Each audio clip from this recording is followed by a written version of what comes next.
94.3 Loud and Proud. Mga kababayan, Qabayan Radio 94.3. Ladies and gentlemen, let's go! Qabayan Radio 94.3. The first and only Filipino radio station in Qatar. 3 stars and a sun. On air, on ground, and online. Qabayan Radio 94.3 FM.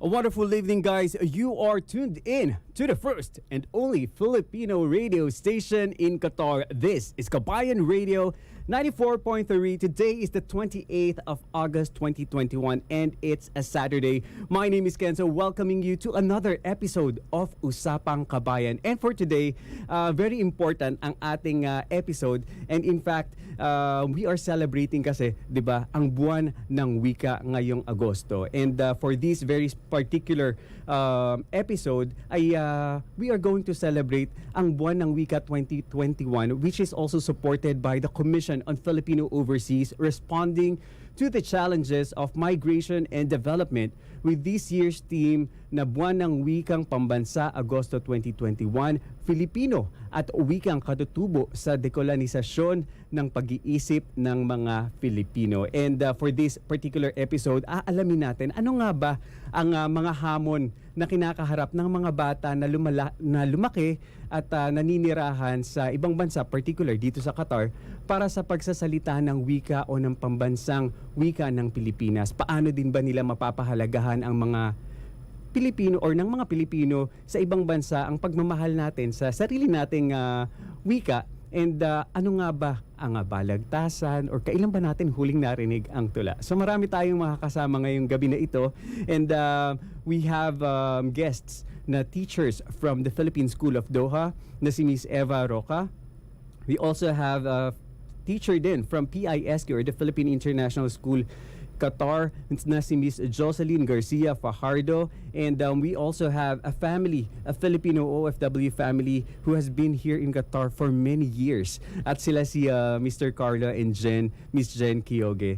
And of course, apart from that, meron din tayong mga special performances from our students at the PISQ and PSD. So without further ado, simulan na natin ang ating programa for this evening at sisimulan natin yan sa isang intermission number, and this one will be a spoken poetry entitled Pundasyon by Jed Abraham, who is going to be doing a spoken poetry. So here he is once again, Jed Abraham from PISQ.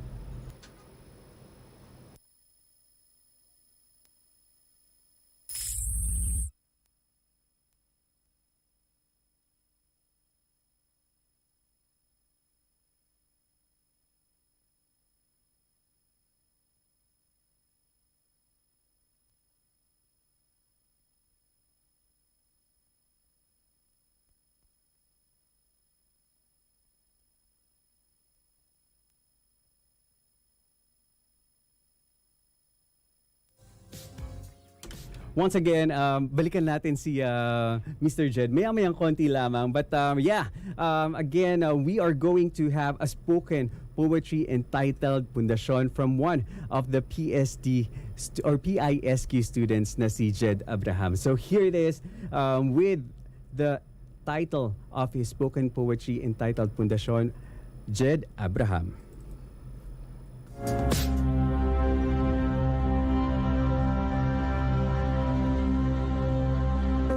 Pundasyon. Kaya natin to. Kayang-kaya natin to basta tayo'y magkasama. Ito ang dapat nating binibigyang halaga sa bawat sulok ng ating isipan, sa bawat parte ng ating kaluluwa. Patibayin ang kalooban at laging tatandaan na hindi mo kailangang harapin ang bawat suliranin ng mag-isa. Huwag pahirapan ang sarili sa takot at pagdududa. Siguradong may magbibigay sa iyo ng walang kapantay na suporta. Kaya ibasura mo na ang paniniwala mong wala kang silbi o halaga dahil kailan pa nagkamali ang Diyos sa paglikha sa isang obra maestra. Isang obra maestra. Ang bawat isa sa atin ay may pakay sa daigdig. Gaano ka man kamunti o gaano kalaki. Ikaloob ang tiwala sa bawat isa at sa sarili, sapagkat ito ang bumubuo sa pundasyon ng matatag na pagtutulungan. Bunga ng pakikisama ay sari-saring kabutihan. Paghilom ng puso na dati sugatan, pagliwanag ng pananaw sa kapaligiran, pagniti sa mga problema, sa kahirapan, pag-ibig na hindi nalalamig. Tiyak ang inyong tagumpay na inaasam basta't matutong magbahagi at alisin ang pagkamakasarili at huwag ipagkait ang inyong mga kakayahan. Sabay-sabay nating abutin ang pangarap ng sanlibutan para sa ating matatag na kinabukasan.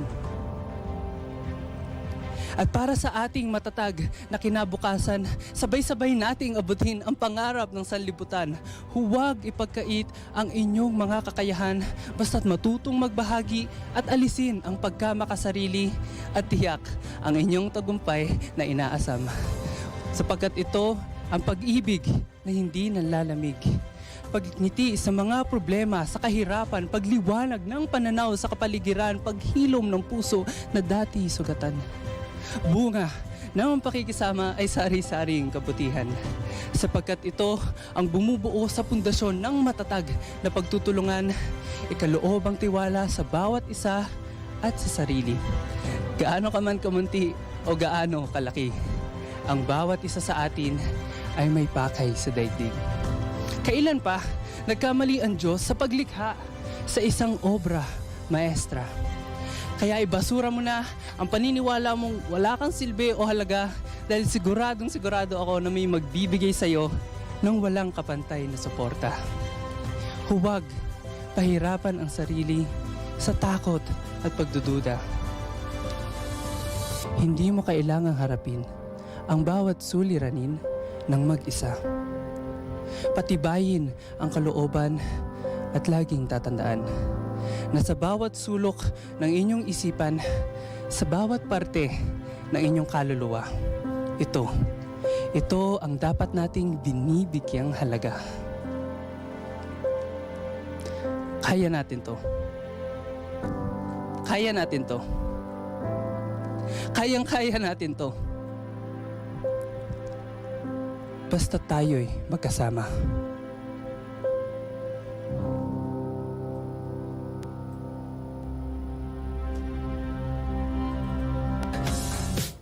Once again, that was Jed Abraham, who did a spoken poetry. But yeah, if I can keep you here for just a little bit of time, just for a few seconds, I would just like to ask you, Jed, ilang taon or anong grade ka na pala sa school? Grade 12 po. Grade 12. So what made you decide or what made you interested sa spoken poetry? It first started at school, syempre, kasi they requested na mga teachers, they required us to make a spoken poetry para sa mga competition doon. Mm-hmm. And then syempre, me who wanted some praise but not really fishing for some compliments. Right. I just wanted to feel like I was belonging to something. Okay. I wanted to feel like I was special, and so I did my best Okay. to actually be special. And so ayun, even though hindi man talaga agad ako minamataan ng mga teacher na ang galing nito, I had to earn it. I had to bring out my passion into writing spoken poetry. Although wala man akong training dyan, basta sulat lang ako ng sulat, i-apply ko lang yung emotion ko doon. Are you the one who ikaw yung nagsulat nung piece mo? Opo. Wow. Fun fact, I actually reversed it. I read it from top to bottom and bottom to top. Although I planned on making it negative to positive, but that would be a bit too much kasi we're celebrating Buwan ng Wika. We have to be positive, happy. Yeah. Well, it was very good. Pero ano yung inspiration mo to do that kind of piece? Kasi medyo mabigat at malalim ang hugot eh. And especially for people at your age, di ba? Parang medyo mahirap humugot ng ganyang klase ng emotion. So what was your inspiration? Kumbaga, how did you put that into words? My motto in life is to always be the best that I can be, to always do the best, and not just in one field. I wanted to try it in so many fields. So particularly my inspiration here is that I wanted to be able to express myself to others. I wanted to, inspiration ko po is my family. They were able to support me in everything that I do, even though first time nila nakita akong gumagawa nito, hindi nila kinwestiyon kung marunong ka ba niyan or magaling ka ba niyan, may experience ka ba. Ang lagi lang nilang sinasabi lang sa akin is, go lang, kaya mo yan anak. Right. And that is very inspiring. Well, we are also inspired with what you have just presented to us. So once again, thank you very much, Jed Abraham Makalindog of Philippine International School of Qatar. And that again was a spoken poetry entitled Pundasyon. So maraming salamat ulit sa pagbabahagi ng iyong talento.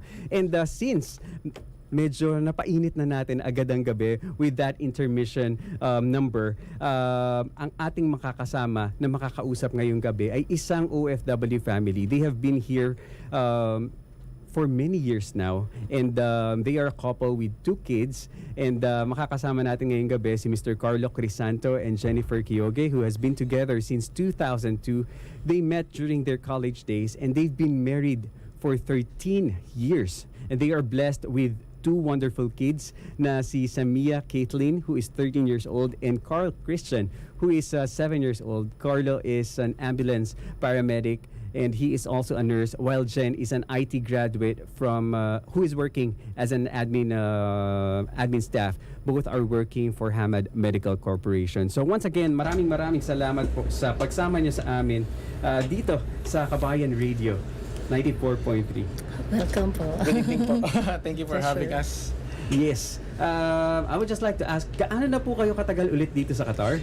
Ako po, around 25 years na ako dito sa Doha. 25 years? Yes po. So that was in the 90s, 1996? 1991, nandito na kami. And then, I was about Carl's age nung pumunta na ako dito. Okay. So yung family mo nandito na. Yes po. Medyo pareho pala tayo. Although mas nauna ka sa akin ng few years. I first went here 1998. Pero, okay. So dito ka na din lumaki, dito ka na rin nag-aral? Bali, dito na ako nag-elementary and high school. And then, also with PSD or ibang school? May isang year ako na Indian school, and then nung nagkaroon ng community school, and then doon ako nag-PSD na rin po. And then after college, eventually nakabalik din naman. I see. So sa Philippines ka nag-college, and doon kayo nagkakilala ni Wikang. And then nung joining ko na dito, kasama ko na si Sam tsaka si Mommy. So they've been here for 11 years. All right. And then si Carl naman, born and raised dito sa Qatar. I see. So si daughter nyo na si Samia. Yes po. Sa Philippines siya pinanganak, pero dito na sila. How often do you go back to the Philippines po? Every 2 years or 1 year if possible kapag free sa leave. I see. Okay, that's good to know. Kasi somehow, di ba, at least nakikita pa din yung mga kamag-anak sa Pilipinas. But since yung topic natin ngayon is about the Filipino language, ayan. Paano nyo na ibabahagi sa inyong mga anak ang pagsasalita ng Tagalog or Filipino, lalong-lalo na nandito tayo sa Qatar? Bali, tinuturuan namin sila talaga yung sa bahay ba. Nagko-converse kami ng Filipino, and syempre yung tinuturuan namin sila about yung culture natin. As simple as saying opo and po, yung mga ganun po. Kasi para sa akin, yung Buwan ng Wika is just more than the language. It's celebrating the culture of being Filipino rin po. Right. So yun yung like sa mga music, kailangan, I mean, we listen to OPM, especially yung age namin ni Kabayan Jen. radio ba yan? Ako, yun, actually, avid listener taga yung mga bata ng Kabayan. Lagi nagpapa-shoutout. So, ayun po, we converse sa bahay ng Filipino as much as possible. Yun po. I would like to ask Carl. How are you, Carl? Okay lang po. Oh, wow, Tagalog talaga, no? Tagalog. So, do you speak, nagsasalita kayo ng Tagalog sa bahay? Opo. Okay, at paggalang, ano? At in fact, even the, yung nakasanayan natin po at opo ay talagang natututunan nila. So, sabi ni daddy mo, nakikinig ka daw ng mga Filipino music. What is your favorite Filipino song? Do you have a favorite Filipino song? Opo. Ano yung favorite Filipino song? Ako ay isang Pinoy. Ako ay isang Pinoy. Grabe talagang makabayan na makabayan. Sumali kasi siya before. Kumanta siya ng parang sa Linggo ng Wika last year. So yun yung parang I see. practice niya din. I Kaya see. yun yung medyo talagang na-memorize niya. That's good to know. That's good to know. Pero sa household niyo ba, ano yung pinaka main language na ginagamit ninyo? Filipino. Filipino talaga. Kasi si Carl, kahit hindi siya masyado nakakapag-converse sa Filipino or sa Tagalog in our part, nakakaintindi naman siya ng mga commands or yung Filipino. Tapos si ate naman, since na talaga iba yung brought up setting niya kasi dati. Kasi syempre, born siya sa Pilipinas, so yung household namin doon talagang Filipino yung language namin. So siya talaga, Filipino talaga yung conversation namin. So kumbaga hindi kayo nahirapan na talaga i-impart yung Filipino language. But do you think it is necessary na Filipino language yung yung kumbaga pinaka-basic language ninyo sa bahay? Considering na syempre nandito sa ibang bansa, baka mahirapan yung mga bata to communicate with other nationalities kapag lumalabas sila. And yung iba mas prefer nila na magsalita ng English at binibring up nila na English talaga yung pagsasalita. Do you think it would be best na Filipino yung kailangan nilang maging basic language or pinaka-main language sa bahay? Bali po, on a personal note, sa amin, I think it's important din na malaman or matutunan ng mga bata yung Filipino language. Kasi, for example nga, di ba, pag magbabakasyon kami, so hindi naman lahat ng tao or lahat ng relatives sa Pilipinas is talagang napaka-fluent or conversing talaga sa English. Right. So madali yung connection. Yan naman yun. So, for example, parang ako noon, I was categorized as a foreign student sa Philippines nung nag-college ako. And then nagulat sila, bakit daw ako marunong mag-Filipino? And then I have to explain to them na ganito ako pinalaki, yung school ko. Right. Actually, I was just about to go into that particular question. Kasi since dito ka din lumaki, so when you were growing up, Filipino din talaga yung language na sa bahay? Opo, bali, Filipino talaga yung conversing namin sa bahay. So yun nga, pagdating ng Manila, And during that time, wala pa yatang Filipino channel dito sa Qatar. Wala pa. So pinapanood mo, puro mga Arabic cartoons. Ayun na nga. Ganun. So you know how to speak Arabic din? Ngayon, dahil sa work, sa nature ng work, kumaga kailangan, isa na advantage or sa plus kung so multilingual na din talaga, no? Hindi naman fluent, but right. You know the basic exactly. Arabic. But is there like any challenge na kinakaharap nyo as parents in raising up your kids? Lalo na kay mami siguro. Siyempre, mas madalas na si mami yung takbuhan ng mga bata eh. But is there like any challenge raising up your kids into learning the Filipino language? Sa amin kasi hindi rin kami masyadong nahirapan. Kasi with Carl nga, pagka meron lang siyang hindi naiintindihan, we converse or we translate sa English. Pero kapag usually naman sa bahay talaga, Tagalog lang talaga. I see. So, pero tanungin ko si Samia, hindi ko kasi nakikita si Samia. But yeah, I would like to ask you, Samia, what do you usually watch on online or even on TV? Mga cartoons? Or not really cartoons po. I've started watching on I Want TV po, TFC Network, yung TFC po. And I was recently I was into the show He's Into Her po. Okay. Yung mga teenager feel-good right. Well, it's good to know na may interest pa din talaga sa kasi most of the kids nowadays, especially with an access to the internet, masyadong hook sa YouTube or kung ano naman. puro kadalasan English ang kanilang Tama. language, and many of the parents here in Qatar, and I've seen many parents, medyo hirap talaga din magpalaki ng kids into speaking the Filipino language, particularly because yung kanilang mga anak ay dahil nga sa iPad at sa cellphone, laging nakaplay puro mga English na mga palabas. So even the kids, when they started, talking, parang puro English, mga pang Disney nga yung even their accent kasi kahit yung pamangkin ko dati, wala, ba't ganyan mag-English yan, parang pang Disney. Tapos, and then many people are having some challenges talking to their kids in the Filipino language kasi nga, nasanay yung mga bata na English lagi ang pag-express ng kanilang, emotions, their thoughts.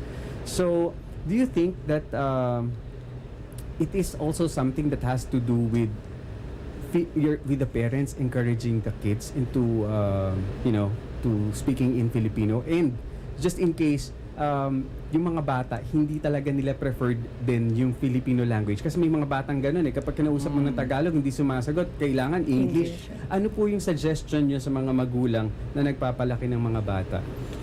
Well, what I can suggest is i-encourage nila na matutunan na ng bata yung Filipino language or kahit Tagalog or any dialects for that matter, Kasi it's always a plus factor para sa mga bata na may alam na additional way of conversing, di ba? Right. So I highly suggest that na talagang turuan nila. Kasi it's a way of din promoting yung patriotism, yung culture natin, we have to look back pa rin kung saan tayo nanggaling. And besides, for us, for example, kami ni Jen, at the end of the day, ang uwi namin sa Pilipinas pa rin naman. Right, Diba? Doon kami mag-retire and everything. Right. So, yun po. So, but dito sa Qatar kasi, we have a very close-knit naman din na Filipino community, and I'm sure both of you who have been here for a long time already have some family friends who've been here na din kasama ang kanilang pamilya, and may mga playdates yan, may mga gatherings kayo, may mga social gatherings that kids get to mingle with each other. Usually, kapag magkakasama ba itong mga kids na to, paano sila mag-usap? Sa English ba or sa Tagalog? Usually mga nakakasama namin Taglish na rin. Taglish na rin. It's a mixture of English ng Filipino. But do you talk to the parents of the other kids na, medyo encourage natin yung mga bata, or hindi naman masyado na pag-usapan kasi lumaki na sila na gano'n na nagtataglish na? I think talaga nasa parents ang kung talagang willing ang parents na turuan ang mga bata.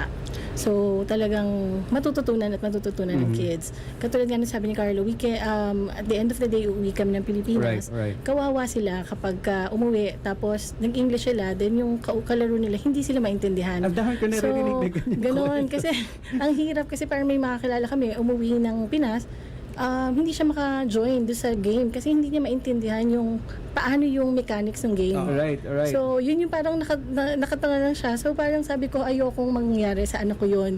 So, talagang from time na umuwi kami at na ano namin, is talagang sabi namin, we will make sure na ang kids namin marunong mag-Tagalog kasi pag umuwi kami, pag college nila, talagang mas ma-advantage pa rin na marunong sila. Right. Actually, may mga naririnig akong ganyang kwento nga pagdating sa Philippines, yung mga anak daw nila iniiwasan ng mga kalaro kasi mahirap kalaro yan, English.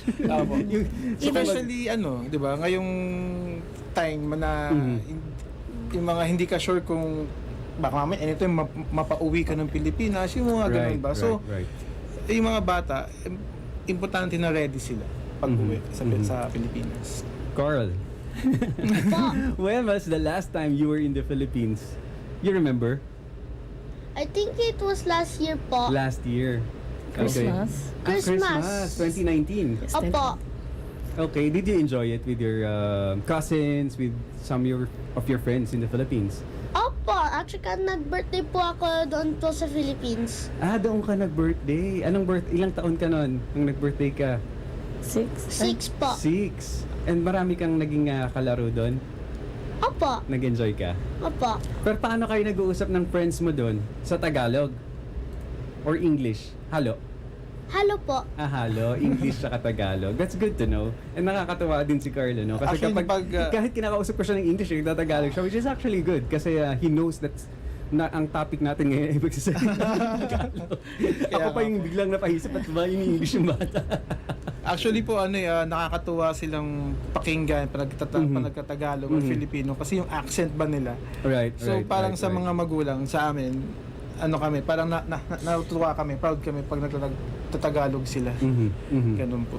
So, do you think na ang pagpapalaki sa bata na nagsasalita ng Tagalog sa foreign land, do you think it is necessary, and do you think parents should empower the Filipino language sa mga bata kahit na nasa foreign land? Opo, importante yun eh. Yung i-encourage or i-empower nila yung Filipino language, especially sa mga bata. I mean, most especially, for example, for any nationalities ba?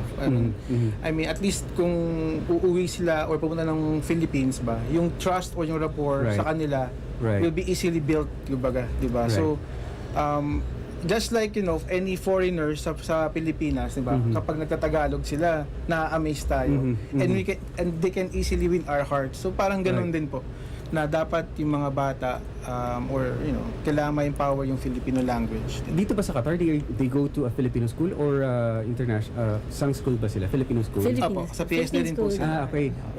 Ang isa ba sa rason kung bakit sa Filipino school is for them para din masanay sa Filipino language, or hindi naman talaga yun yung major factor nung decision nyo sa pag-enroll sa kanila? Bali pasama na rin po yun sa mga sa mga kinonsider namin. Tapos ang maganda rin sa school kapag may buwan ng wika, talagang sineselebrate yung food. They have to bring food na Filipino food. Tapos pag-sharean nila, and then they have to wear yung mga national costume. So aside from barong, minsan may mga nakabahag, may naka-dress ng from Mindanao. So it's as I said earlier nga po, it's more than just the language. It's a celebration of culture and our tradition. At tapos sa mga classrooms, naglalaro sila ng patintero, ng mga larong Filipino. So so kahit sa ganung paraan po, na-experience nila yung the Filipino tradition, yung mga kinalakihan natin. Exactly po. So si Samia, anong favorite mo na Filipino sport ba tawag doon? Larong kalye, diba? Larong kalye. Hindi naman nila naranasan yun eh. Although, pag umuwi naman kami, naglalaro talaga kami. Okay. Anong favorite mo, Samia? Yung favorite ko po is patintero po. Patintero. Sarap naman talaga laruin yan eh. Tama. Although, sana nga matapos itong pandemic para yung mga bata makalabas na ulit at makapaglaro kasi medyo may contact sport din yan eh. So, What's that?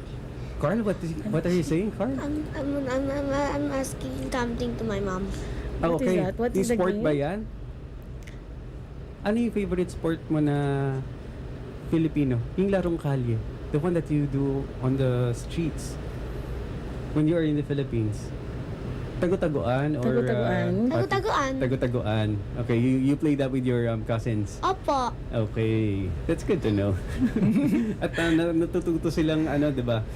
Makasalimuha din every time they go back to the Philippines. They can connect with the people who have lived and kumaga nasanay sa Filipino culture. So I think maayos yung kumbaga yung naging pag-i-impart ng Filipino traditions and more importantly the Filipino language sa inyong kids. So is there like any suggestion that you would want to tell the parents who are also watching us or listening to us right now para mas ma-encourage nila yung mga anak nila na magsalita ng ating lengguwahe? I think I'll start with Miss Jen. Akin talaga i-share natin yung ating culture, hindi lang sa ibang tao, kundi start natin sa family talaga. So yung family talaga kasi ang unang-unang pagtuturo sa ating kids, hindi talaga sa school. I think secondary sa school, but it will start sa bahay talaga. Right. Kay Sir Carlo? Siguro ang ma-advise ko is i-expose yung mga bata sa mga literatures or yung sa mga music or by music or books na in Filipino language or in any dialect na gusto nila para ma-enhance or mas mahalin ng mga bata yung ating language. Tsaka mga ano, 'di ba? May mga educational na mga television programs din back in the Philippines katulad ng mga Hiraya Manawari. Ewan ko kung meron pang ganun ngayon, mga bayani. Pati mga bayani, mga ganyan. Kumaga, those are things that they also get to relate to kasi pinag-aaralan din nila sa history sa Philippines. But at the same time, nakikita din nila visually. I don't know kung very active pa sila. I think meron pa naman yata yan sa YouTube. Meron pa rin naman. Meron yan sa YouTube. So pwedeng medyo luma-luma na nga yung quality. But anyway, thank you very much for joining us. Is there anyone that you would like to greet on air since you're already here at Qabayan Radio? Shout out na sa mami ko sa team Caloocan, team Cavite. Ah, you're from Cavite? My sister. Okay. Taga-Cavite kasi ako. Oo nga eh. So, Then, yung mga friends namin, Iya, Apostol family, Asido family. Apo. So, Ako po, shout out lang sa mga ka-work, sa mga taga-bike medic sa airport. Tapos yung mga team ko. And then, of course, yung CFC Feast family namin. Tapos, at yung mga colleagues. Okay. Apo. How about you, Samia? Do you have any friends from school, classmates, or teachers that you would want to say hi to? Hi na lang po sa friends ko na nanonood ngayon. Hi Crom, hi Kim, hi Cassie. Yan lang po. Pati mga friends mo sa Philippines. Baka mamaya nanonood sila sa YouTube ay sa Facebook. Yung mga cousins ko na lang po. Yeah. Yes po. And also, our baby boy here. Are you still a baby boy? Hindi na. You're a big boy na. Big boy na. Shout out to all my friends and my classmates and all my teachers. Wow. Which grade are you in right now? Grade 2. Grade 2. Okay. Thank you very much for joining us here at Qabayan Radio. Maraming salamat po sa inyo, Mr. Carlo, Ms. Jen, Samia, and Carl for being with us here and, you know, imparting to us how you are as a family and how you are imparting the Filipino language and how important it is for kids to know the Filipino language. Especially, tayo naman ay lahat dito ay mga Pilipino din. So, maraming salamat po ulit. We'll be having more discussions para sa ating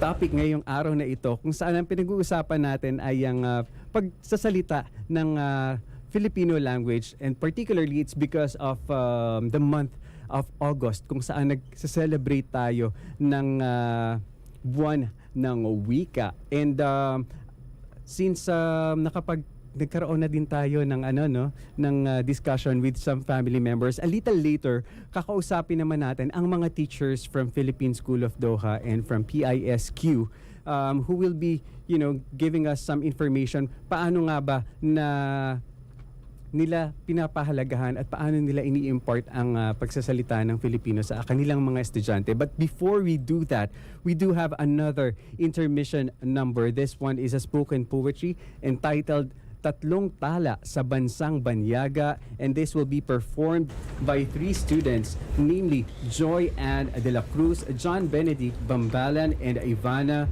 Judea Madriaga from the Philippine School of Doha.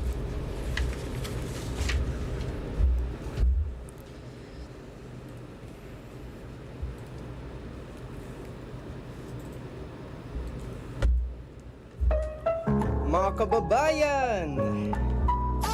Twinkle, twinkle, little star, how I wonder what you are. Ako'y isang batang taga-Qatar, ngunit di ko lang kung saan dapat ako lulugar. Ako'y lagi na lang inaasar na pagdating sa Filipino, utak ko'y di na umaandar. Di na umaandar. Di na umaandar. Sadyang ang ugali ng Pilipino minsan di ko maintindihan. Umangat sa buhay ng kapitbahay, pinagtutunan. Kulay ng balat ay kayumanggi. Buhok ay itim, pilit na itinatanggi. Basta magmukhang kano, kontento ka na no. Ubus biyaya, lagi kong nakikita. Dilat ang mata, pinabaliwala.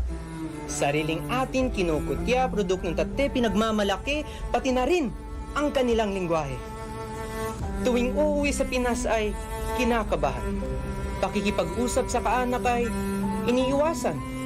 Bulol na salita, pinagtsatsagaan, kinukutya pa, paminsan-minsan. Mga magulang may iba't ibang salita. Sa gitna ng pag-uusap ng kaanak ay Wala. Nakatulala. Walang maintindihan na papa. Ay, bahala na. Ngunit tayo pa rin ay dugong Pilipino. Kaya nasa ibang sulok ka ng mundo. Kaya balik-balikan ang pinagmulan na kahit sa kalagitnaan ng ulan, tayo'y kakain ng turon at suman. Kaya ang aking masasabi para sa inyo na sa mga salita ni Easy Miller, turn up! Tayo'y Pilipino. Kahit anong kulay ng balat, isa sa puso. Mapatagalog, Bisayo, Ilocano, walang tatalo sa pagsik ng ating dugo. Tunay na dugong Pilipino. Sarap naman ipagmalaki ang ating pinanggalingan. Mula sa baybayin at abakada, puno tayo ng kasaysayan. Magbalik tanaw, balik-balik na rin ang mga pati. Ermats, todas, erpat, olats, umuwi sa dating hilig. Pero bakit hindi natin ginagamit ang mga ito? Abakada? Baka dahil sa Pilipinas, Ingles na ang basihan ng talino. Kaya na naging batayan na ang wikang banyaga ay simbolo ng katalinuhan. Bakit hindi natin ipagyabang ang wikang ating kinagisnan? Pighati, lumbay, hinagpis, kirot, di ba nakakalungkot? Ang mga matatalinhagang salita ni Rizal at Bonifacio, unti-unti maglalaho dahil wala makakaintindi nito. Sino sisisihin natin ngayon? Ang mga Kastila, Amerikano at Hapon, sila'y umalis na kay tagal ng panahon. Ang responsibilidad ay nasa ating kamay. Kaya itaas natin ang bandera at ito'y iwagayway na tayo'y Pilipino at ang wika natin ay kasing kulay ng liwayway. Wika, wika, ikaw ang naging larawan para makita ng karamihan na malaya ako. Pero hindi ikaw ang ginamit ko, hindi ikaw ang pinili ko, hindi ikaw ang minahal ko, hindi ikaw. Wika, nakuha ko pa naman kasing pagpalit ka sa iba. Ngayon, ayoko na mag-amoy malansang isda. Ngayon, nakikita ko na kung gaano ka talaga kahalaga. Sana pala, di na lang kita pinaluha. Dahil lang natakot ako. Oo, natakot ako na baka tuluyan na akong maiwan sa nakaraan at baka tuluyan na akong hindi makasabay sa pag-asenso ng karamihan, pero hindi naman sa ikay aking kinalimutan. Sadyang ganito lang ako pinalakit, diniligan, ngunit ngayon, sabik na kita mahagkan. Ako din naman pala yung mahihirapan. Ngunit, mahal, wag mo akong iwan. Sa aking sariling tahanan, ako'y iyong palibutan. Ikaw ang naging larawan sa nararanasan ko ngayong kalayaan. Hindi na kita iiwan. Hindi na kita tatalikuran at higit sa lahat, ikaw ay lagi kong papahalagahan. Kaya tayo'y tumula. Tayo'y magbasa. Tayo'y magsalita Sa pagdiriwang ng Buwan ng Wika. Once again, that was our students from the Philippine School of Doha na sina Joy Ann, John Benedict, and Ivana Judea, who performed a spoken poetry entitled Tatlong Tala sa Bansang Banyaga. So maraming salamat for that particular number. Mm-hmm. Yes. Tatanungin ko lang kayo din.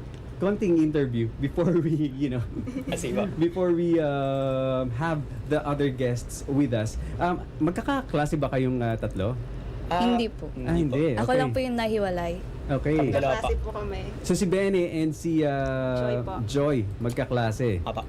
So anong grade na kayo sa school? Grade 12 na po. Grade 12 din. Apa. Okay, and then si Ivana? Grade 12 din po. Pero magkaibang section. Okay. So, etong pinerform nyo na Tatlong Tala sa Bansang Banyaga, sinong nagsulat nito? Kayo ba or you have taken it from somewhere? Kami po nagsulat, pero may mga parte po na may parang inspirasyon. Mm-hmm. Kunwari po yung lyric, yung sa dulo pa, yung sa mga salita ni Easy Miller, yung ganun ba? Okay. So talagang nagra-rap ka din? Opo. Rapper din pala to. Hindi lang talaga manunula, but rapper din. Is this something that you did as a school requirement or talagang nahilig na din kayo na gawin ang spoken poetry? So siguro tanungin ko si Joy. Actually, ginawa po namin to para po talaga sa Buwan ng Wika. Hindi po namin expect na pupunta po sa radio. I see. Okay. But did you compete sa school? Nagko-compete po kami sa ibang sa ibang competition pero hindi po sa ganito. Oh, okay. Pero kayo, as friends naman din, or sa school, siguro si Ivan na tanongin ko, ano yung usual na language na ginagamit nyo kapag nakikipag-usap kayo? Tagalog din ba? Or nag-i-English din? Usually po, English po yung ginagamit po namin kasi yun din po yung pagtuturo sa amin. Pero may mga sitwasyon din po na kailangan talaga Filipino po Tagalog din. Pero hindi naman ba kayo nahirapan na Tagalog na salita? Lalong-lalo na, sino ba lumaki dito sa Qatar? Pinanganak at lumaki. So, Bene, dito ka pinanganak, and also Joy? Hindi po pinanganak po ako sa Pinas. Pero 12 years na po ako dito. Okay, 12 years. So, tagal na din. So, halos dito ka na din talaga nagkaisip. And si Ivana? Ganun din po. Ganun din. So, hindi ba kayo nahihirapan na kumbaga magsalita ng Tagalog or ng Filipino language? Nahihirapan po. Kaya ito po yung main topic po nung tula. May gustong sabihin si Bene. What do you want to say? Ako nga po yung batang taga-Qatar. Medyo po nahirapan po ako mag-Tagalog or Filipino. Kung hindi nahalata sa pag-accent ko, Englishero po kasi usually ako. Nag-English lang po ako kapag, kung everyday conversations and all that. But if you're asked to speak in Filipino or kapag, if it's required in a conversation na mag-Tagalog talaga or Filipino nag-Filipino? I can at least. Okay. Well, actually, hindi naman masyadong halata sa accent na hindi marunong. Or, I mean, I'm sure marunong ka kasi you even had the chance to, create, a piece about the Filipino language. And yung pinaguhugutan din kasi nung spoken poetry nyo is about the pagmamahal sa sariling wika. So, sinong pinaka naunang or part by part ba kayong gumawa nito? Or paano nyo ginawa? Part by part po. Pinagsama na lang po namin nung tapos na po kami sa sariling part po namin. I see, okay. Pero kasi sinasabi dyan, di ba, na parang medyo nakaligtaan. Medyo hindi mo siya na mahal ng gusto kasi hindi mo siya lagi nagagamit. So yun ba talaga yung nasasalamin sa kung ano man yung nasa isip nyo, nararamdaman nyo about the Filipino language? Opo, since sarili-sarili din po namin ginawa yung tula, may sarili-sarili din po kaming storya tungkol sa wika. Actually, yun nga yun ko din eh. Parang yung story nyo about your journey, about loving the Filipino language and using it, na parang you found the importance of that. So ano ba talaga yung sa tingin nyo kahalagahan ng pagsasalita ng Filipino, especially as students ngayon and growing up sa ibang bansa, 'di ba? Medyo challenging kasi din eh na kumbaga, I mean, are you required na kapag lumabas ka ay magtatagal ka? Parang hindi naman, 'di ba? You can always, everywhere you go here in Qatar, you can always speak in the English language or in another language na hindi naman Filipino. So what do you think is the importance of you as teenagers right now really understanding and using the Filipino language? So siguro simulan ko kay Joy. So yung pagtatagalog po, pag nagtatagalog ako, parang connected po talaga ako sa culture ko. Lalo na po na nasa Qatar tayo ngayon. Ang dami pong culture, mga Indian, Arabic. Right. So pag nagtatagalog po ako, I feel more Filipino. Lalo na po, medyo English po, pining na po ako ngayon. Kaya pinipilit ko po talaga magtagalog. Para pag pumunta po ako sa Pinas, mas connected po ako sa mga tao. Right. Plano mo ba sa Philippines mag-aral? Yes po. Sa Philippines. Magka-college? Opo, magka-college po ako doon. Alright, I see. So, si Bene.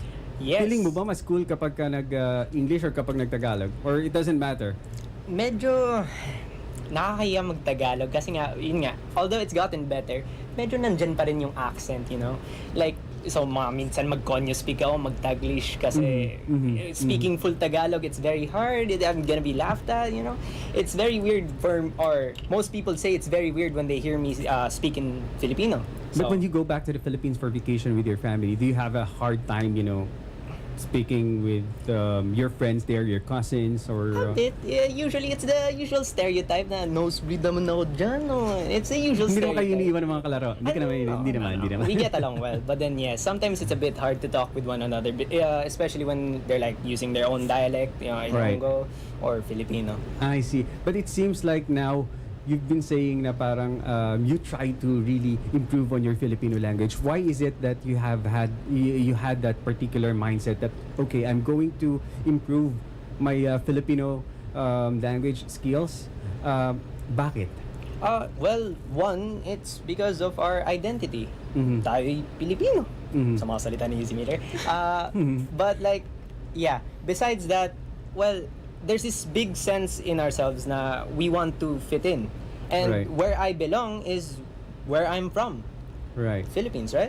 And so it's really important to learn that I know where I came from and I know how to blend in with where I was from.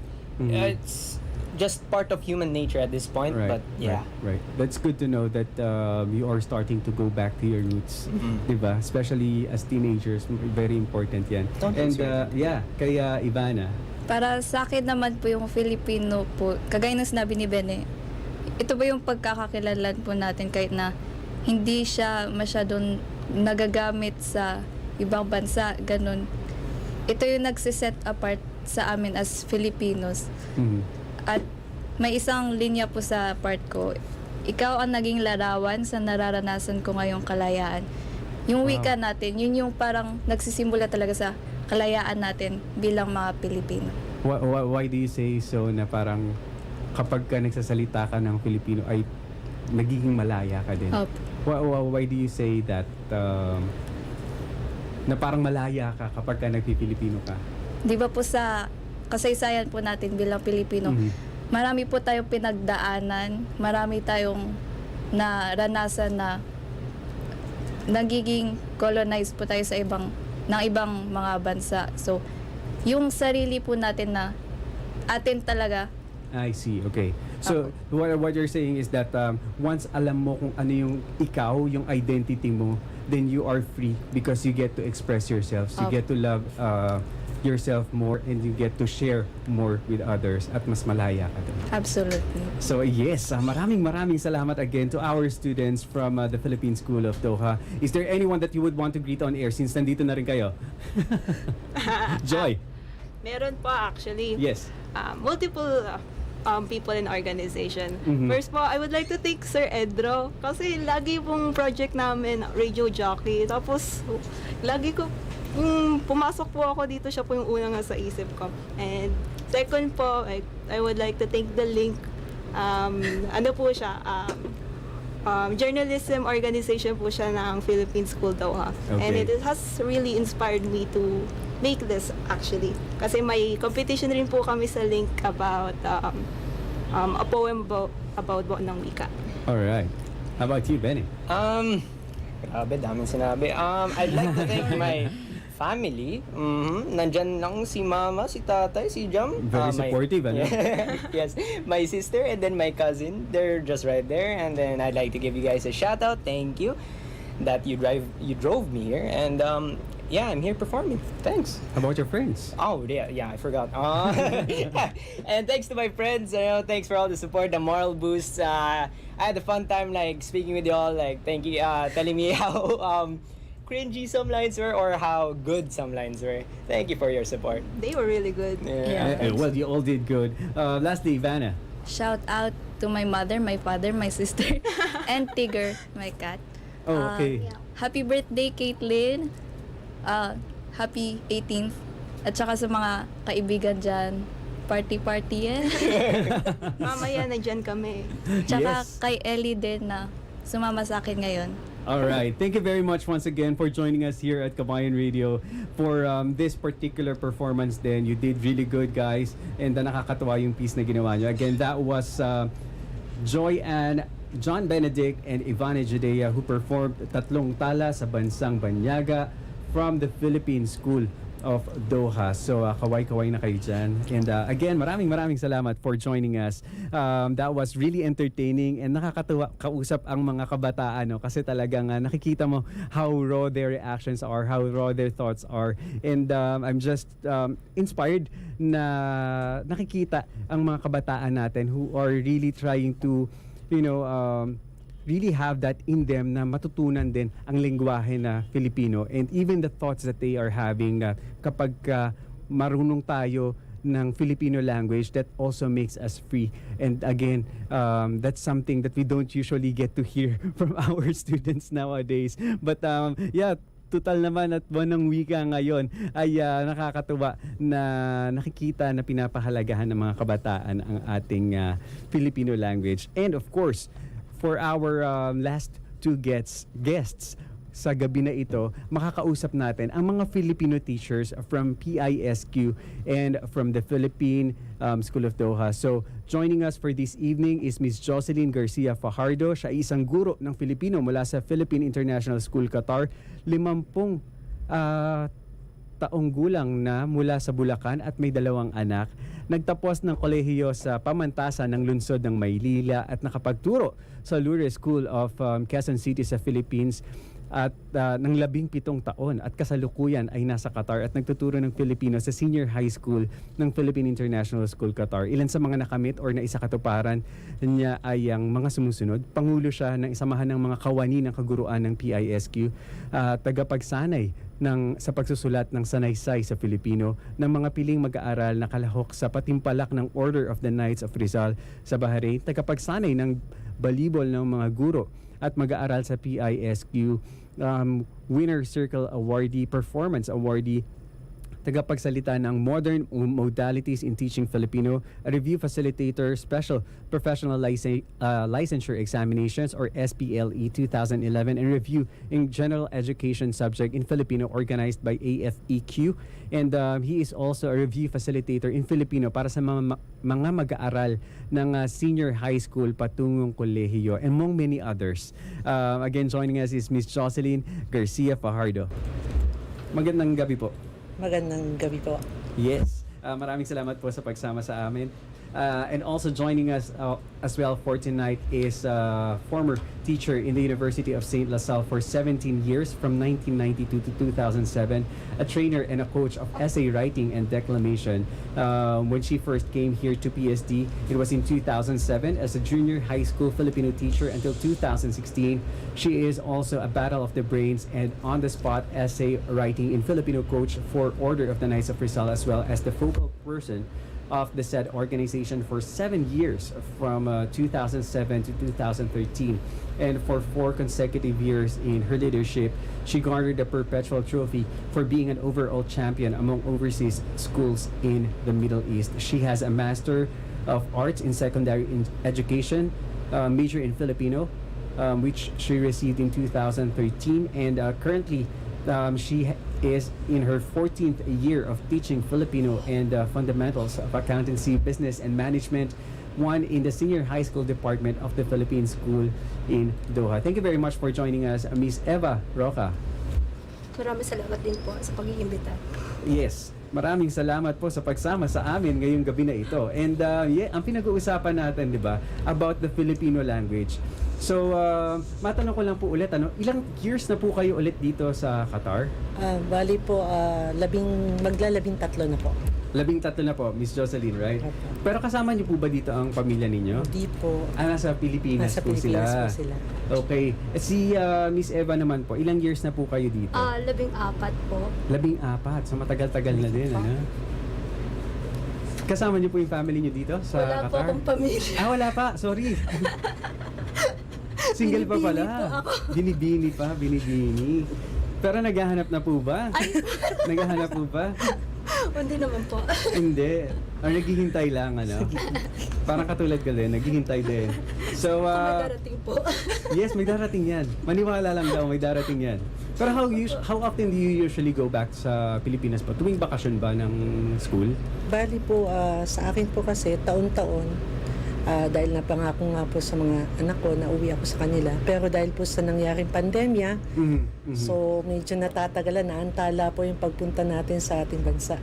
I see. Si Miss Eva, ganun Kami din ba? rin po, taon-taon din po. Dahil binibigyan din po kami ng PSD po ng pagkakataon na umuwi po. Pero nung nagkaroon po ng pandemya, hindi rin po ako nakauwi. Right.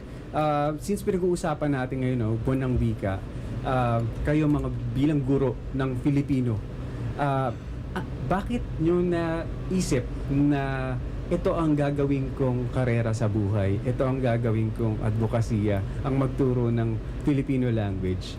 Paano po yun paano po kayo nagkaroon ng ganong desisyon before? Miss Jocelyn? Sa akin po kasi, yung pagtuturo ko po ng Filipino, una po sa lahat, ito po yung naging hamon sa akin bilang isang Filipino. Dahil una po ay, sabi nga nila, mahirap unawain ang ating sariling wika. So dahil po doon sa hamon na yon, nagpatatag po sa kalooban ko na, sige, gusto ko pang pag-aralan.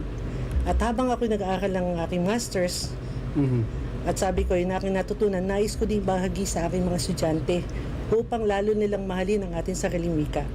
Saan mang sulok sila ng mundo maputpad, saan mang profesyon sila mapunta, nandun pa rin pagmamahal. Kumbaga, gusto ko din ibahagi sa kanila yung aking pagiging, kung sa bagay, hindi naman makikita ang pagiging makabayan natin sa pagsasalita lamang.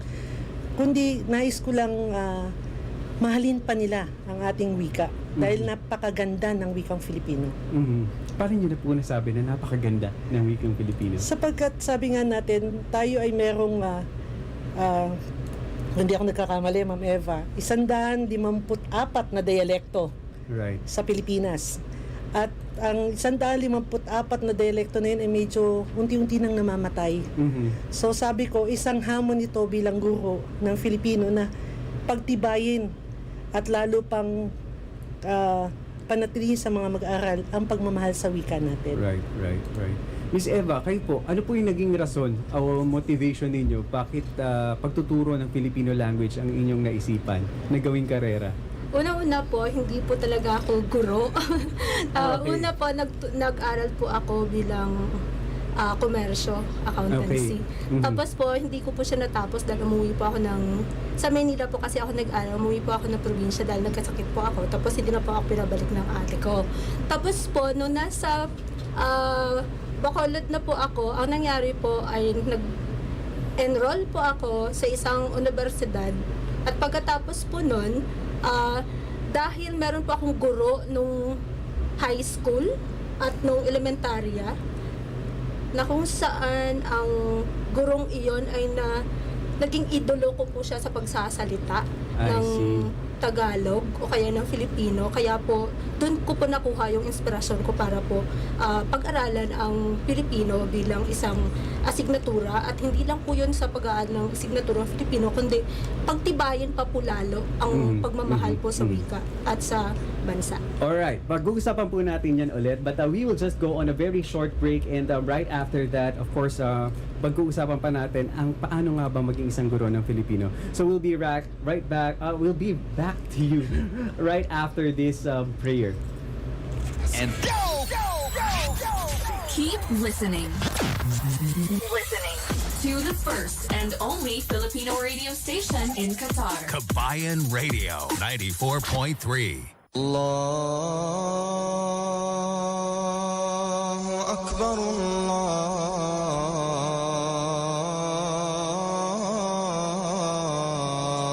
Akbar, Allahu Akbar, Allahu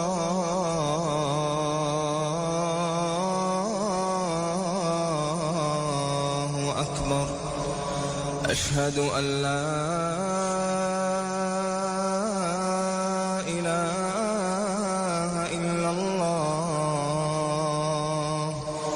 أشهد أن لا إله إلا الله أشهد أن محمدًا رسول الله أشهد أن محمدًا رسول الله حي على الصلاة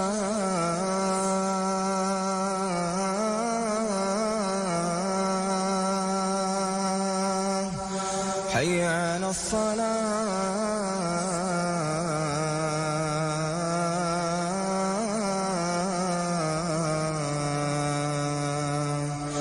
حي على الفلاح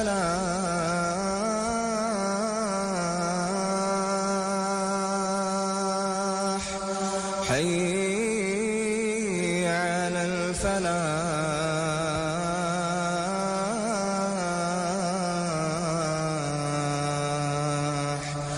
الله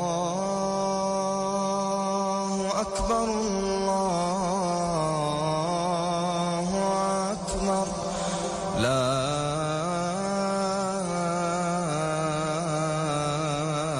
إله إلا الله.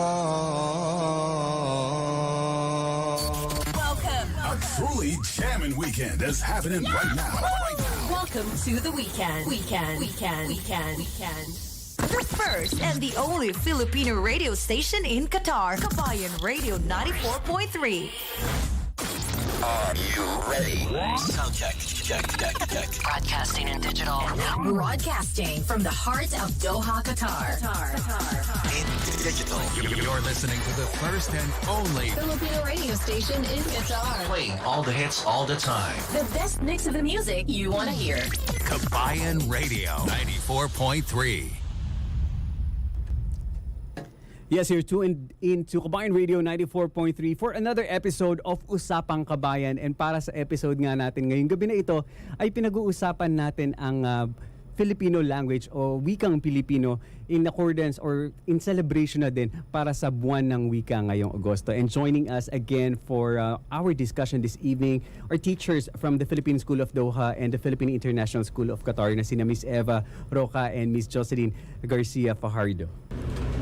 So ayan, magandang gabi po ulit. Magandang gabi po ulit. So kanina po pinag-uusapan natin ano po yung nagdala sa inyo sa pagtuturo ng Filipino language. And ngayon naman po, ang gusto kong malaman kasi dito sa Qatar particularly, yung mga bata kadalasan hindi nagsasalita ng Tagalog, lalo na yung mga ipinanganak dito at lumaki dito. So how is it,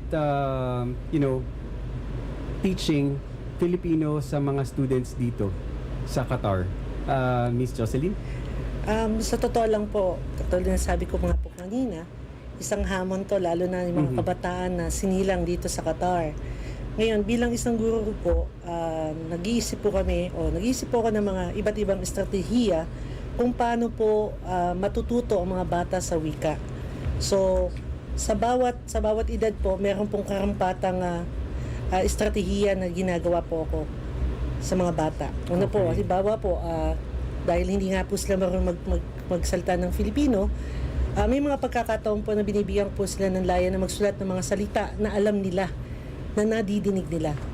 So, kapag po ganun, gagamitin po nila o ibabahagi na sa klase at habang umaangat po ang kanilang baitang sa pag-aaral, yung paggamit nitong mga salita nito ay ginagamit nila sa pangusap hanggang sa magbabasa nila sa mga kwento at magbabahagi na. Kumbaga, meron po tayong tinatawag na hakbang para matuto sila ng wika. So kumbaga nagiging individual approach din paminsan ng pagtuturo ninyo. Pero paano po siya, Miss Eva, na how different is it? Kaano siya kaiba doon sa pagtuturo ng lengguwahe dito sa Qatar at sa Pilipinas? Nagturo din po ba kayo sa Pilipinas ng Filipino? Gaano po siya kaiba dito sa mga estudyante dito at sa mga estudyante sa Pilipinas? Sa tingin ko pareho lang kasi nagturo ako sa isang eskwelahan na English din po kasi yung pinakabatayan private school siguro to, ano? School po. So, tapos may dialekto pa po kami dahil from Bacolod po ako. So, sobrang hirap po talaga magturo ng Filipino dahil nauuna po yung English, tapos pumapangalawa po yung dialekto, tapos kung minsan nawawala na po talaga sila sa wisyo o kaya sa isip nila na Filipino class pala ito, ganon. So nauuna po lagi yung dalawa, yung English tapos yung dialekto. So panghuli lagi yung Filipino, kaya sobrang laki o sobrang hirap po at napakalaking hamon po sa amin. So ang ginagawa po namin lagi ay mayroon pong laro para lang po maengganyo sila o kaya makumbinsi sila na sumali po sa klase. Kung hindi man po laro, lagi po ako nagpapasulat sa kanila ng mga salita na nagtutugma-tugma. Kasi gusto po nila yon na nagtutugma-tugma para po makakagawa sila. Tapos po, pinadadagdagan ko na rin po ng iba pang salita para nagiging tula po tuloy yung ginagawa. Tapos po, pasahan, ganun po. kumbinsin mo yung bata kung yun po yun.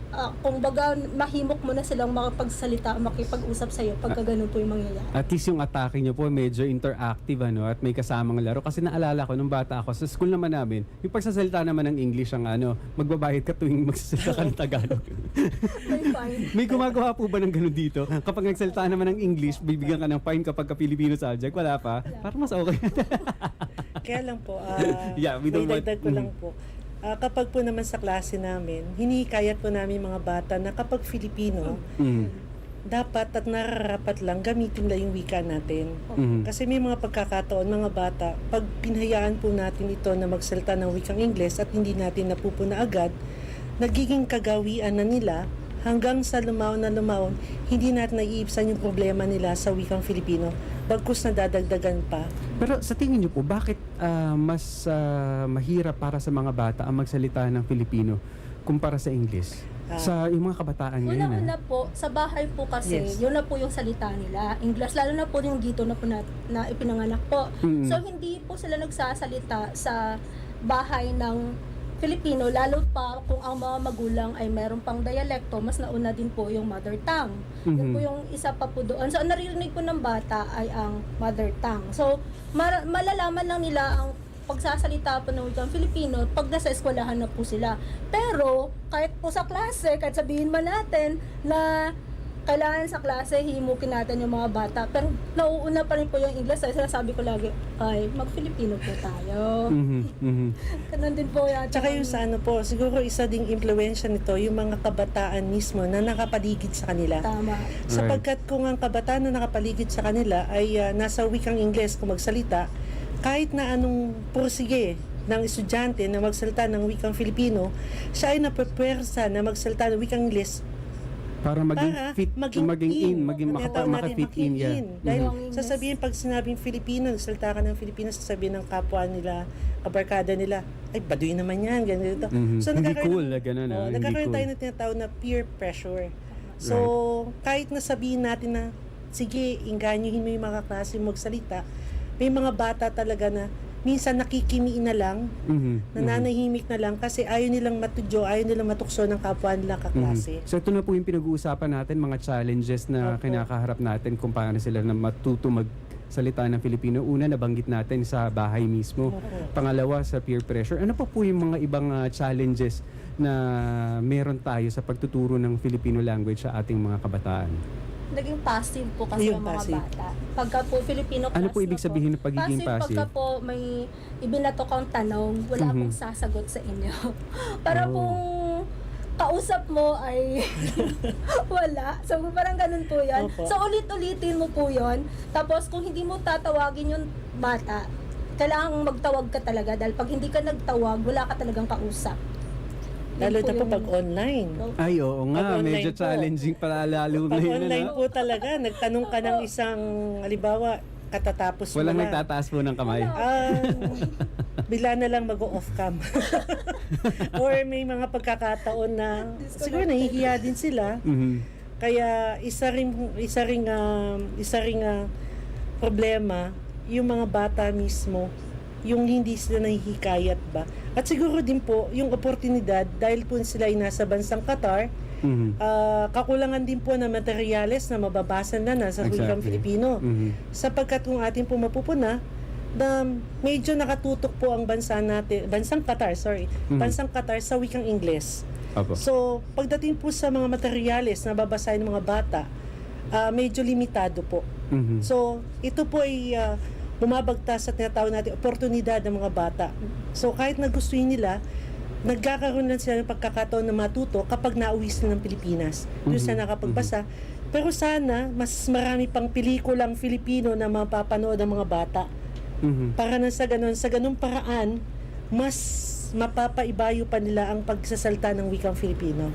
Pero ang mga schools po ba dito sa Qatar, nagpapadala po ba tayo dito ng mga libro na nasa wikang Pilipino bukod dun sa textbook nila na ginagamit sa klase meron po bang mga pinapadala dito ng mga libro na nasa Tagalog or nasa wikang Pilipino para mas nakapag-aral or nakikipag-ugnayan po ba tayo meron po ba tayong ugnayan sa Philippine Embassy or sa iba pang ahensya ng Philippine government kung paano makapagdala dito ng mga materyales? Kasi nabanggit niyo po kanina yung about sa curriculum at mga libro. Meron po ba mga ganong programa? Bali po sa mga estudyante po, kapag uwi po ng Pilipinas, akin po silang mas minomotivate o iniengganyo na pag uwi ng Pilipinas, magbasa kayo doon. Okay. At kung may mabasa kayo, dalhin nyo rito. At nagre-recommenda po kayo ng mga libro na lang na pwede nilang... Ngayon din po sa paaralan din po namin, naghingi din po ng listahan na pwede pong bilhin kapag uwi ng Pilipinas. So, nadadagdagan po yung mga aklat namin sa sidedaklata ng mga Filipino. That's good to know na kahit papaano ay nakikipagbigay tayo ng suggestion. Ganun din po sa amin, sir. Ang nangyayari po, kaya po marami sila nababasa ng mga komedya. Oo. Yung, ano tawag doon, yung mga libro na kung saan binabasa po sa Pilipinas, dinadala pa po nila dito para po madadagdagan din po yung kanilang mga... Kahit mga comics, Yes po. Meron po silang dinadala din po. Lalo na yung sa Wattpad po, lagi po sila nagbabasa ng mga Tagalog na mga movie script, mga ganun. Then po binabasa po nila yan. Pero kaso lang, sir, hindi po siya lahat. Kumbaga, iilan lang din ang gumagawa ng ganun. So, pero tulad na nabanggit nyo na hindi lahat gumagawa na kasi hindi talaga din sila na-influensyan siguro sa household, ano? Tama. Meron po ba kayong suggestion sa mga magulang ng mga ng mga bata dito sa Qatar? Ayan. Kasi syempre, I'm sure meron na po kayong mga nakausap na mga parents din na nagsasabi na, naku, yung anak ko talaga ang hirap pagsalitain ng Tagalog. Meron po bang mga steps na pwedeng gawin ang mga magulang para mas ma-empower nila yung kanilang mga anak na magkaroon ng kumbaga interest kahit na hindi yung na hindi talagang pag-aralan or magsaliksik, pero yung magkaroon lang ba ng interest doon sa lengguwahe natin? Ano po yung mga steps na usual na naibibigay natin sa mga magulang? Siguro, sir, yung constant na pag-uusap lang. Yung gamit po yung wika mismo.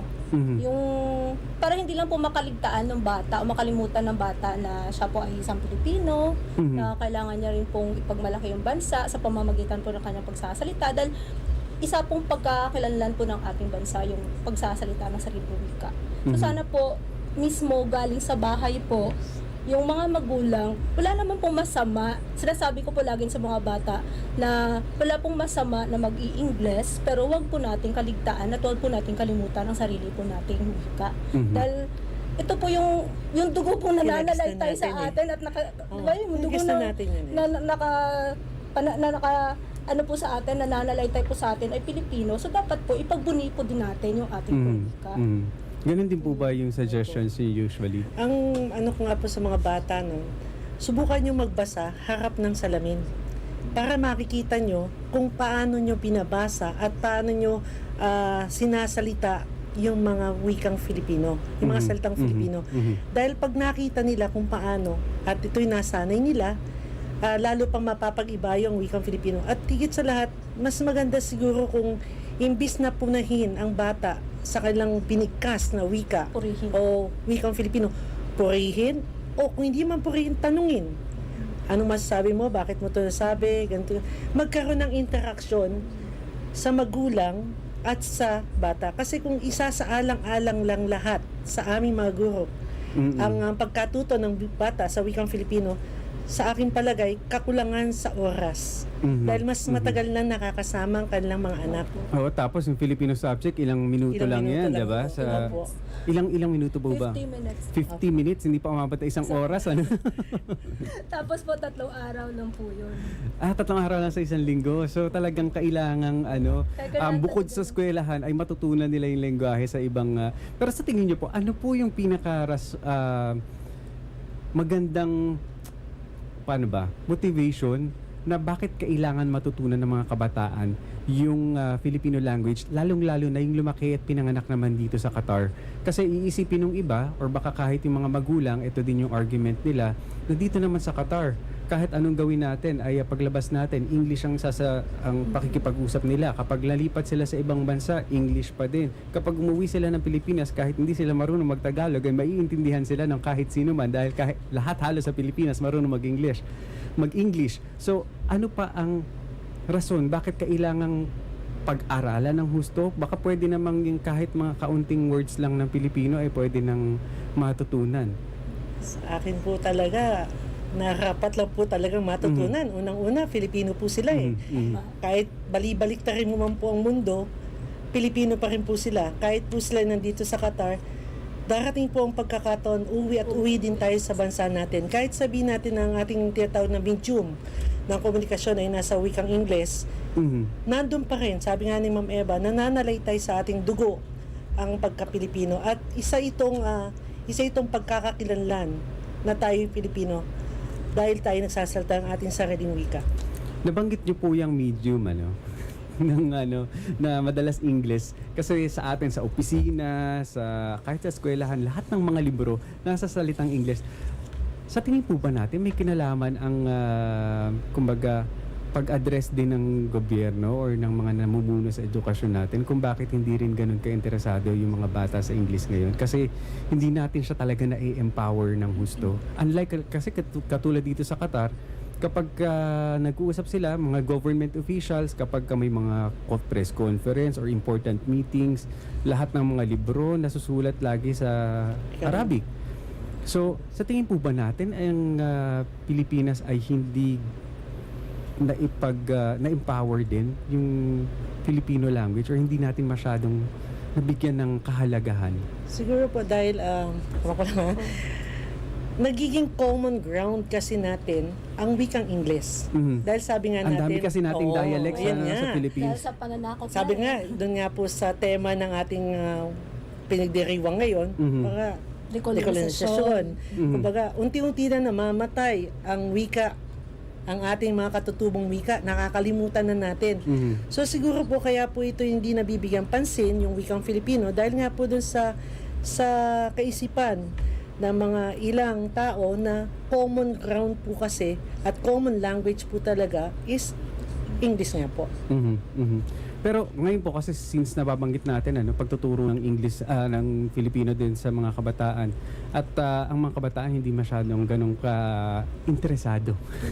Totoo naman. Ano po sa tingin natin yung magiging hinaharap ng pagtuturo ng Pilipino sa mga bata, lalong-lalo na syempre katulad niyo po mga guro ngayon ng Pilipino, meron po ba kayong mga nakikita mga estudyante na sa tingin nyo ay magpapatuloy ng ganitong kumbaga karera ng parang medyo mahirap Hindi po, meron pong mga estudyante naman, sabi nga po ni Ma'am Eva, kaya siya ay nagkaroon ng karera sa pagtuturo sapagkat siya ay masyadong nainganyo ng kanyang guro noon. Kasi commerce ang background. So kung sa amin po bilang guro ng Filipino po at nakita ng mga bata ang aming pagiging masidi sa pagtuturo ng Filipino at nakita nila ang aming kaibigan sa wikang Filipino, sa palagay ko po kahit po ilang porsyento po ng mga kabataan natin ay maingganyo natin na magturo at sa paraan na iyon po sa palagay ko lalong mapapaibig, mapapayabong, mapapagyaman, mapapahalagaan ang wika natin. Ano po yung mga programa na ginagawa natin usually para maisakatuparan natin? Lalo katulad ngayon na buwan ng wika. Paano po natin siya, ano po yung mga programs na nagkakaroon tayo sa eskwelahan? Ngayon pong pandemya, wala pong programa kasi hindi naman po maisakatuparan. Pero nung hindi po pandemya, marami po kaming ginagawa. Meron po kaming paggawa po ng pagsulat ng sanaysay, pagsulat ng tula, pagkukwento, pagsasadula, spoken poetry. Pero kaya po alam po ng mga bata gawin yun dahil yun din po yung naibigay po namin sa kanila nung wala pa pong pandemya. Pero ngayon pong pandemya, ang hirap po kasi sir makipag... Ang hirap po. Hirap. Opo. Tapos yung limited, yung oras ay napaka-limitado dahil 50 minuto ka lang dito, tapos 3 araw ka lang. Tapos hindi mo na sila makikita pa sa susunod na araw. Kumbaga, hindi siya sunod-sunod na araw. Tapos, ang klase po ay hanggang alas 12 lang. Oo nga. Ganun. Actually, yan din ang napansin ko during the pandemic. Yung interaction, nawawala. Kasi usually, we try to avoid yung na maging magulo yung pag-uusap kasi ang daming, lalo na kung halimbawa isang buong klase yan, ano? Na magkaroon ng na magulo yung magiging dating na maririnig ng mga nakikinig din.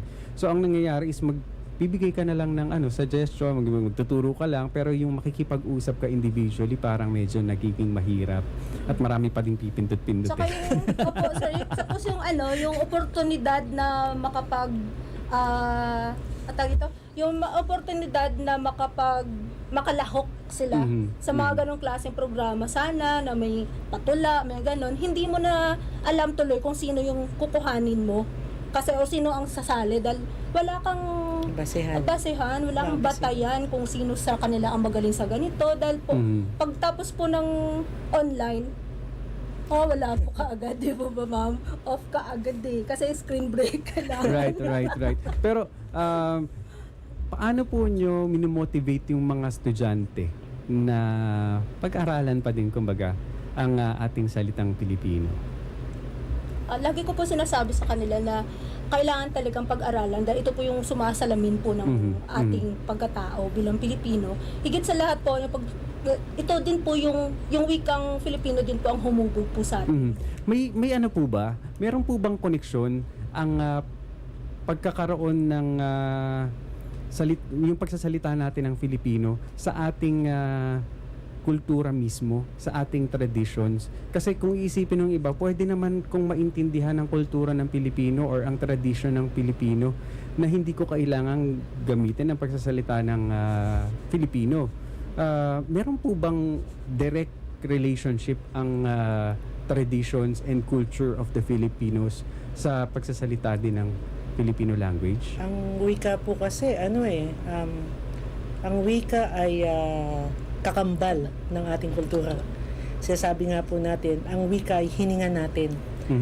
Na dahil kapag tayo nawalan ng hininga, patay. Kapag tayo nawalan ng wika, walang bansa. So sinasabi po natin na kung halimbawang para natin ma-appreciate at sa puso talaga ang kulturang Pilipino, kailangan maintindihan at masalita din natin ang lengguwahe natin. May tinatawag po kasi tayong salindila. Pag po sinabi natin salindila, sinasalin po natin yung kultura natin noon sa ngayon hanggang sa paglawig, hanggang sa pagtakbo ng panahon. So, masasabi po natin na kakambal po yan Hindi po pwedeng isa lamang. So, ang pagkakakilanlan po ng isang bansa ay ang pagkakaroon niya ng wika at gayon din po. Ito'y kakibat ng kanyang kultura. I see. Pero sa tingin niyo po ba, madali pong matutunan ang salitang Pilipino? Kasi may mga iba nagsasabi parang medyo challenging daw talaga. Kumpara sa ibang lengguwahe, medyo challenging daw ang pag-aaral ng wikang Pilipino. Sa totoo lang po, nung una nga po sabi ko ganun, magmamasters ako. Filipino, kaya yan Nung nandun na pala, mahirap pala, mas malalim. May mahirap mga nga salita. po kasi ako, actually nung bata ako, Tagalog naman ako magsalita dati, Pilipino naman. Pero pag-English pag Filipino subject, lagi akong yun yung pinakamababa. Iba po kasi yung pakikipagtalastasan kaysa po sa mga paksa po na talakay. Tama. Po, ganun po, may kaibahan. Kaya doon sila laging nawawala. Pagkapaksa na po ng asignaturang Filipino pag-uusapan, wala na po. Pero po pag-uusap lang, pakipagtalastasan. komunikasyon lang, madali po.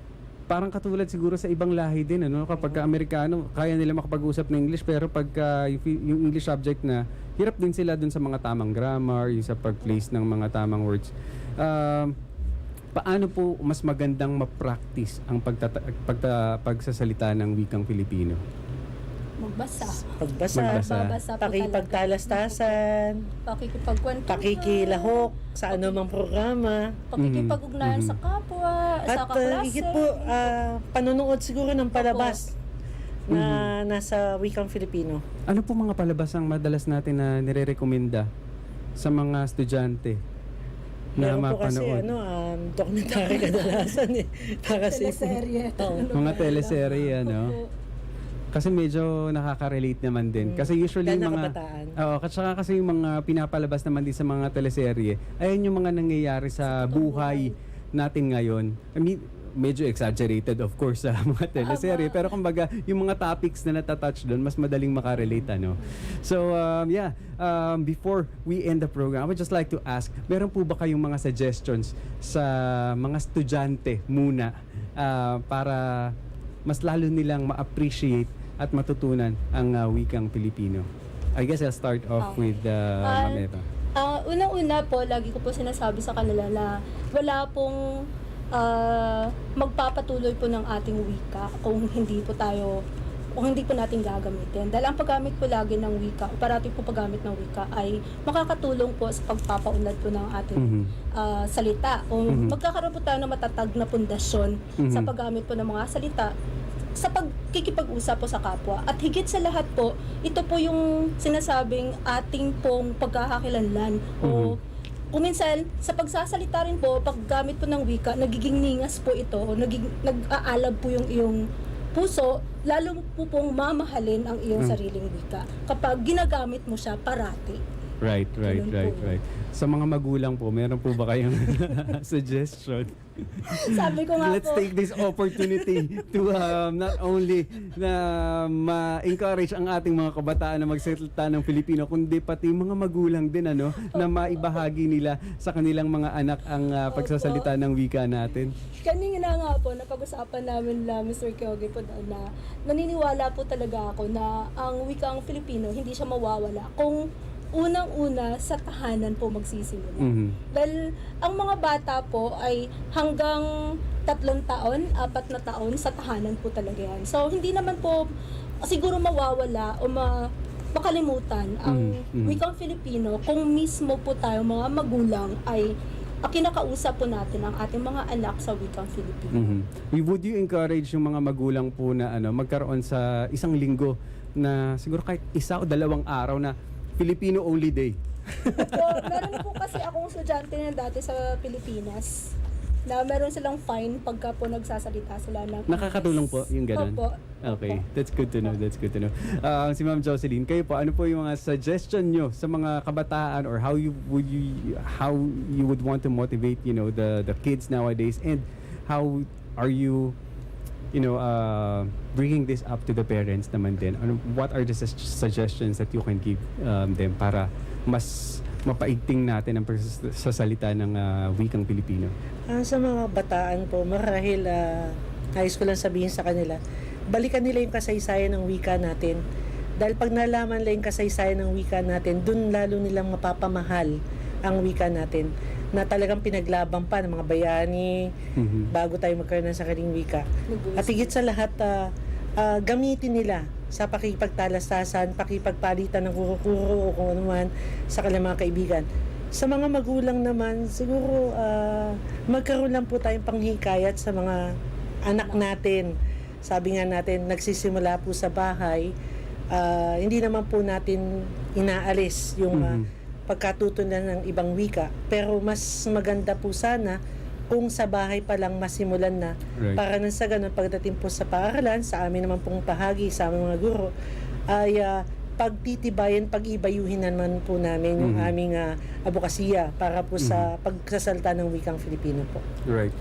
Maraming salamat po. And ako, I hope that one day even the Philippine government or mga ahensya ng gobyerno ng Pilipinas ay magkaroon din ng mga programa katulad ng siguro yung mga cartoons para sa mga kabataan or kahit yung mga English na mga palabas mai-translate or mai-dub sa Filipino, no, para later on kahit na yung mga paborito nilang palabas ay napapanood pa rin nila sa salitang Pilipino. Parang katulad ng Princess Sarah noon. Ayun, mga ganyan, diba? Oo, sina Sedi, nagtatagalog, diba?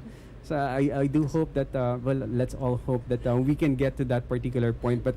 Pero sa ngayon, maraming salamat po kasi kayo talaga ang mga guro ng wikang Pilipino ang inaasahan din ng karamihan na makapag-engganyo ng ating mga kabataan na talagang mahalin at aralin ang ating salita. And kami po ay saludo sa inyo. On behalf of Qabayan Radio, we would like to thank all the teachers of Filipino language sa inyong dedikasyon kasi hindi ganun kadali mag-encourage ng mga bata, lalong-lalo na wala sa Pilipinas ang mga bata na aralin at mahalin ang salita natin. But before we do end our program, meron po ba kayong mga gustong batiin? Since nandito na rin tayo sa radyo, meron po ba kayong gustong shout out? Ano bang shout out sa Tagalog? Ano ba isip? Napapabati po si nagpapabati. Yung Sino po pong ba? mami po ni Jed po, si Mami Chit, Daddy Hill, at sa buong pamayanan po ng Philippine International School Qatar. Mabuhay po kayo lahat, mabuhay po tayo, at sa pamilya ko po na nasa Pilipinas, magkita-kita po tayo sa tamang panahon. Yes. Salamat po sa pag-imbita po sa amin. Maraming salamat din po sa pagsama sa amin. Miss Eva? Ako din po, binabati ko po ang pamunuan ng Philippine School Doha po sa lahat po. Lalong-lalo na po sa senior high school, kay Ma'am Noemi po Farmaran. At kay Sir Acosta dahil siya po yung nagpadala po dito sa akin para po maging panauhin po ninyo. At binabati ko rin po yung aking advisory class, Grade 11 Rhodium. Andito po ako. Tapos po, binabati ko rin po yung mga kasamaan ko sa bahay, si Teacher Shay, si Teacher Arlene, si Doc Ina. Okay. Alright. Maraming salamat po. And again, that was Miss Eva Roca from the Philippine School of Doha and Miss Jocelyn Garcia Fajardo from the Philippine International School Qatar. And tulad nga ng napag-usapan natin ngayong buong gabi na ito, nakita natin kung gaano talaga kahalaga ang pagsasalita ng Filipino. At matututunan lang natin yan kapag kasinimulan natin na alamin or isa puso kung saan talaga tayo nanggaling, at yan nga ay ang sa bansang Pilipinas, at kung paano nga ba ang magiging epekto din natin nito din, 'di ba, yung pagmamahal natin, kung paano magiging epekto natin sa ating kultura. And maraming salamat sa lahat ng ating mga nakapanayam ngayong gabi na ito, at pati mga nag-perform sa ating gabi na ito, mga estudyante from Philippine School of Doha and Philippine International School of Qatar, pati yung family na nakasama natin kanina na Kyoge family, and of course our teachers. Maraming salamat po sa inyong oras na ibinigay sa atin ngayong gabi na ito. And sana po tayong lahat ay matutunan nating mahalin palalo ang ating wikang Filipino at pagyamanin pa ang ating pagmamahal. Hindi lang sa wikang Filipino, kundi pati na rin sa ating kultura, kasi katulad nga ng sinabi kanina ng ating mga guro na ito ay magkakambal. So kahit man saan tayo mapunta, tayo po ay mga Pilipino, and I do hope na tayo po ay pare-pareho na mahalin natin ang sariling atin. So again, I hope marami po tayong natutunan ngayong gabi. Simulan po natin sa bahay ang pagsasalita ng wikang Pilipino. sa bahay po natin simulan yan. Simulan na natin ngayong gabi pa lamang. And once again, maraming salamat po sa panonood. Ako tuloy na sa panonood sa ating isa pang episode ng talakayan dito sa Usapang Qabayan. Of course, only here to the first and only Filipino radio station in Qatar. This is Qabayan Radio 94.3. My name is Kenzo, wishing you a wonderful Saturday evening until the next episode of Usapang Qabayan, only here on Qabayan Radio 94.3.